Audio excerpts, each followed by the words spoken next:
So another Andy B 2-minute video. And I was thinking about being stuck in the middle and where is the middle and how do you define the middle?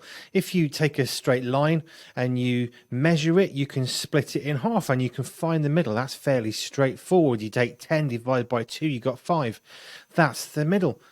There are ways of looking at the middle, but I'm thinking about the middle in terms of how do we work out where we do stuff and let God do the rest? Where is that point, that break point?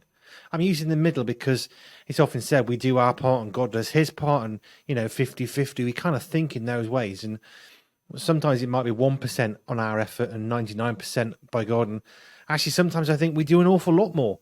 God desires of that. He pushes us. He pulls us towards him.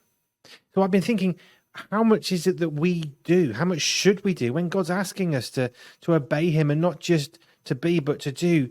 What does doing 50% look like, metaphorically speaking? What does meeting God in the middle actually look like in real terms? As I think about the energy crisis here in the UK, there's lots of very frightened people. I look ahead and think, I have no idea how we're going to do this. I know God will be with us, but I still don't know the answer.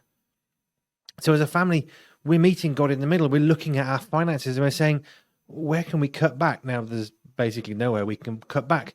But there are places that we can maybe spend a little bit less. And there are places where we can pray more. And there are certain things that we can not waste so much. Electric is a good one of that. So we're not going to use a tumble dryer unless we absolutely must. We've got pretty good drying abilities in the house. The sun is on a window. It comes through all day. So we can meet God in the middle by doing our part. This is very functional. We've just bought another slow cooker so we can do a cheap soup for lunch, and we can do a slow cook meal for the night time as well. And we can cook both side by side. It's cheaper than using an oven and everything else. Meeting God in the middle means we do stuff. We have to go to God. We have to do something. We don't just sit back and say, oh, go on then, God, you sort it. That's not the Christian walk.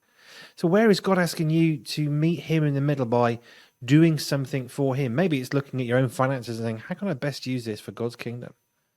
Don't be afraid to go to God and say, Lord, what is it you ask me to do? Where do I do stuff? And where do you want me to take a break? And where do you want me to say, okay, now it's over to you, Lord? Just a thought.